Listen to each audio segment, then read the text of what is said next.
Vi står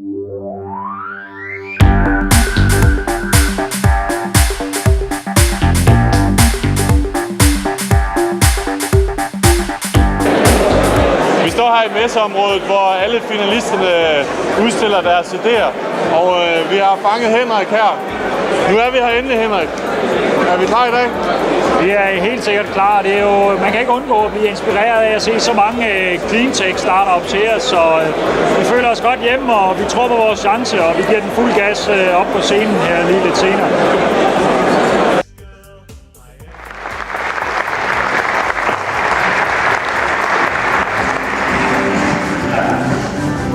So, despite the fact that you are a spin-out from a large multinational company, you are a startup, are you not? So you have to focus on one thing at a time, despite the broad swath of applications you have. Tell us a little bit about your first customers, your first focus pieces of business. Well, the first focus customers we have is basically the world's leading shipping company, Maersk. Because they, on a container ship, you have 1.6 megawatts of ventilation running 24/7, simply because there is no sensor on the market today that can endure to measure the CO2 level that they want to regulate upon in the cargo hold. That's where we see significant business proposition for our customers. And that's really what we're looking for. We're looking to do something good for the world while making a good business for our customers, because that's where we see that we will have a twofold of drivers pulling this green tech wagon along. You mentioned SOx and NOx. Is it also a coal plant? Does it have coal flue applications or power plant applications? Basically, we can measure emissions inside chimneys. This is obviously relevant within the shipping industry, because one container ship today running at full speed on heavy fuel pollutes as much as what's equivalent to 50 million personal cars.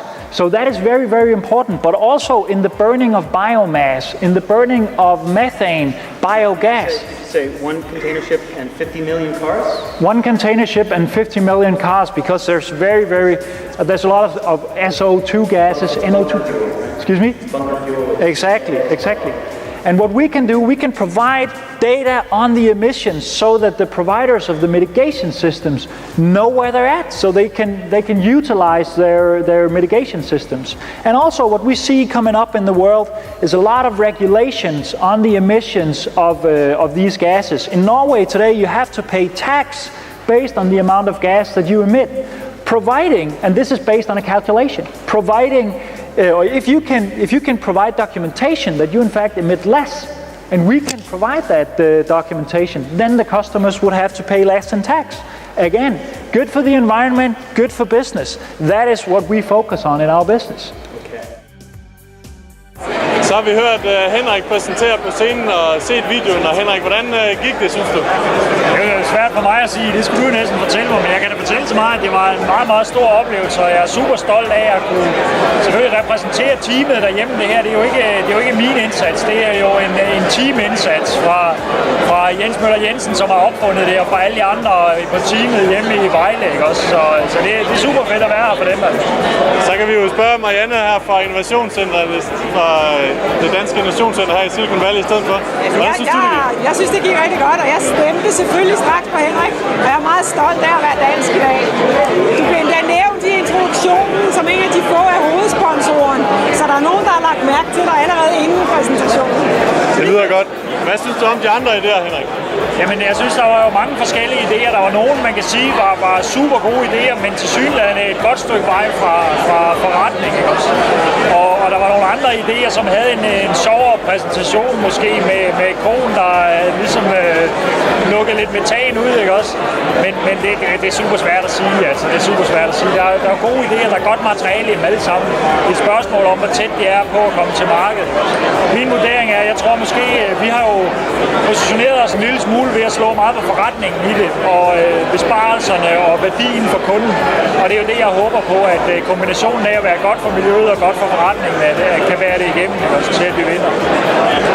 Vi har i hvert fald stemt på ham, Marianne, så vi håber, det går godt. Krydser fingre. To announce the People's Choice Award, which goes to Puerto Rico. Så er konkurrencen slut. Vi har fundet en vinder, og desværre blev det ikke Danmark og Danfoss IXA, men Puerto Rico med en ny algeteknologi. Og Henrik, hvad er reaktionen her bagefter? Jamen altså, det er jo en fantastisk konkurrence, ikke også? Og vi må bare konstatere, at konkurrencen var hård. Og det var jo publikums vurdering, det firma, som publikum synes bedst om, det var den, der blev valgt som vinder. Og det var noget, der talte mere til dem, at man kunne lave olie ud af alger end en sensor. Men vi maser på, og vi arbejder videre, og jeg har fået nogle rigtig gode kontakter her, som jeg vil følge op på bagefter. Så det var bestemt værd at være med alligevel. Og hvad har du lært noget af at være med i konkurrencen?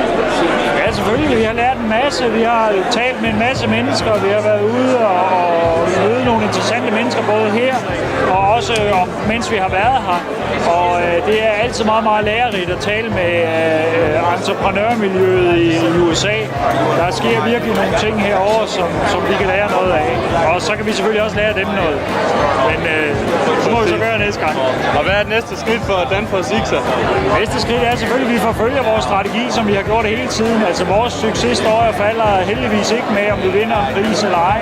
Det vil selvfølgelig altid være rart at have med, men det var fantastisk at være i finalen i World Open Idea Competition for Green Tech Startups.